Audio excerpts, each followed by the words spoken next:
So welcome back, my friends. Welcoming you all. To the first thing we're going to see is the history of C. How C has been evolved, why C has been built, what is the use of it, what we can do with it, why it's beneficial for us. So let's see. So the C programming language was first built, or I can say evolved, in 1972, 48 years ago from now. It's like 30 years older than me, and it was built by Dennis Ritchie and his lab and his team actually, and his lab name is Bell Labs, and the main thing is like the stable release of it has been released 2 years ago. C17, the more version will also come, but for now this is the latest and the stable release of it. So this is the thing, and this is a cross platform language. What does it mean? Cross platform means you can run this on any device. Like you can run this on iOS device, you can run this on Android, you can run this on Linux, Mac OS, Windows, anywhere you want, you can run this there without any problem. So this is the thing, and the major compilers of it. What are the compilers with which you can compile this language? They are like KNR C, GCC, Clang, Intel C, C Builder, Microsoft Visual, C++, and Welcome, and many more. But Wetcom actually, many more, and there are many more. You can search there, search online, and this language has been evolved from these four languages. These are the like pillars of this language, and from this four language, this C language has been evolved. So the languages are like BCCPL, CPL, Algol 68, Assembly, and Fortran, and these are the language from which the C has been evolved.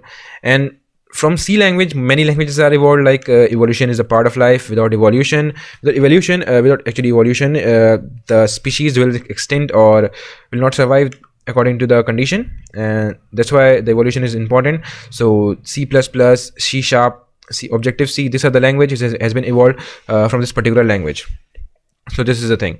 So the next thing is let's install the compiler, the IDE from which we need to run our C program or the C codes. So the IDE which I'm using is code blocks. You can use any IDE if you want, but the code blocks is suitable for it, and it's come with pre-installed GCC. It's come with MinGW compiler, which is GCC based. So I'll go with code blocks, and here you can see codeblocks.org. Click on it, and you can see here downloads, and binary download the binary release, which is the latest of it. So as you can see here, this is available for Windows XP. If you scroll down, Linux is also here, and if you scroll more down, you can see Mac OS. For Mac, it's also available. So we have to install this one, codeblocks 20.30 MinGW setup.exe, because we want to run this with a compiler. We don't have any compiler.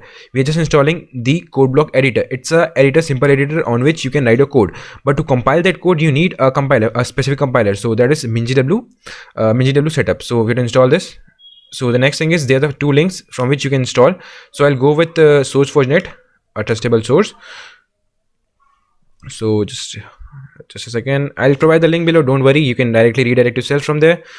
Yeah, so it will start downloading for me, and it started. It will take a while, but I don't want to install it because I already have it. Here's the thing, code blocks. Just double click on it. Okay, so when you click on this, you'll prompt with this. Welcome to CodeBlock setup. Yeah, I have to click on next, and if you want to, you can read the license of it or any statement made by them. You can read that, and these are the extra additional plugins you have to install this. Let it be, because we don't want to change anything in it. Just click on next, and remember the path of it, because we need it further. So remember the path and click on install. It will take a while to install it. Let it be running in the background, and in this meantime we'll do something more productive here. So the next thing is, I want to tell you that you can use online compilers, but the reason why I'm not using the online compilers is the online compilers will actually just compile your code, but for building any big applications you need to have a specific ID on your system, so that you can save the files, you can manipulate with them, and that's the thing. So remember that you have to install the IDE or any compiler to make something big. But for learning purpose, you can go with online compilers. Like there are many compilers out there. Like you can search online C compilers. Just click on this, hit enter, and you can see CodeChef, online GDB. There are many compilers. I'll go with programmers.com for a while, but you can use anything you want, any compiler you want. So the first thing, the code has been already written here to print hello world. We'll learn this, don't worry. We'll learn this all, what are they, what we can do with it. So the first thing it will do is just it will print hello world for me. Hello world. Hello world is printed on the screen. So I wanted to tell you one more thing. This is that this C language is procedural oriented language, procedure oriented programming language. What does it mean? We'll discuss it later in the class. So this is the thing. This will just follow the procedure. This is a procedure to print anything.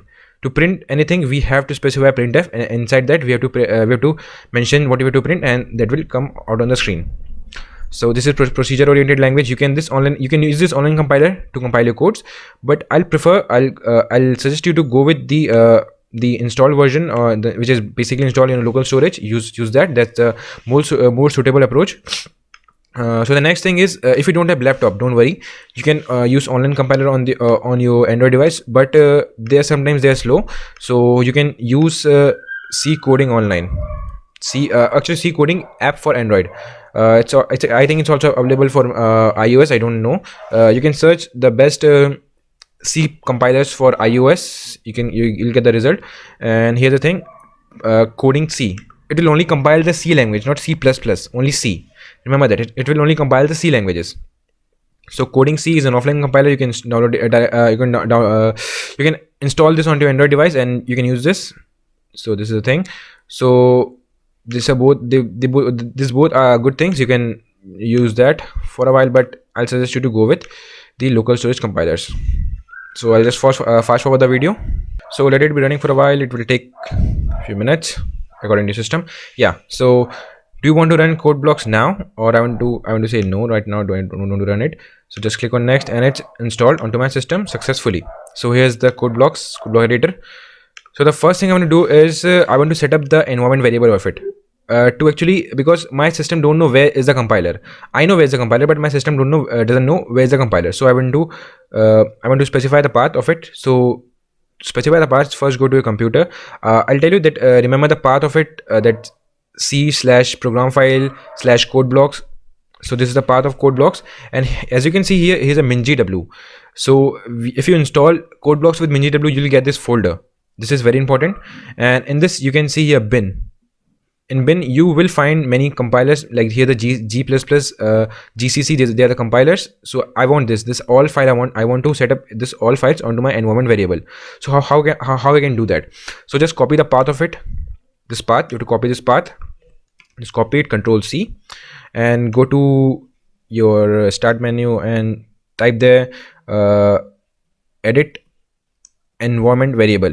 You can find it and just go to there, and as you can see here is a path. Just click on path and edit, click on edit, and here add path. As you can see, new add new path. So click on new and Control V it here. This is the path. This has been linked here, and just click OK here and OK here, and yeah, it has been done. So I have successfully specified the path of the compiler, so that my IDE, this IDE code block IDE, will understand where is the compiler, and it will help me to compile my files. So the first thing we have to do is we have to print hello world, like the same what we have did here, like online C compilers, and what we did here, like we have print a hello world there. Okay, so we have printed this line hello world. So let's see, because when you start programming, the first thing you tell to the world, like hello world, I am hello means you say hello, I am the new guy here, help me, and yeah, that's the thing. So it's all up to you. You can print anything, but the first suitable approach is print hello world. So you have to click on this create new project and go with the console application. Click on go, and we are using C right now, so click on C, next, and I want to change the path of it. Like I have to go to actually we'll create a new folder here, right? So it will be good for us to navigate further. So let me create a folder with C for YT. Yeah, it's good. And just go onto it and select this folder. Yeah, it's selected. C for YT. Project title should be my _first first _ code.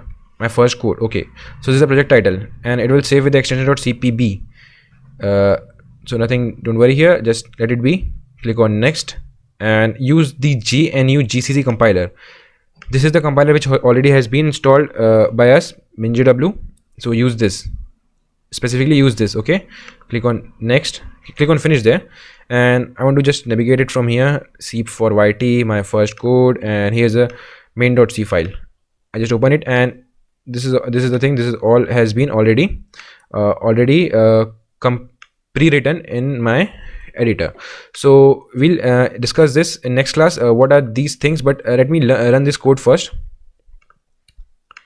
Let me show you that it's working. It's actually working. Yeah, we are successfully able to print hello world onto the screen. Yeah, so we achieve the first task of us. So thank you for watching. So we'll continue with the further tutorials later. Thank you.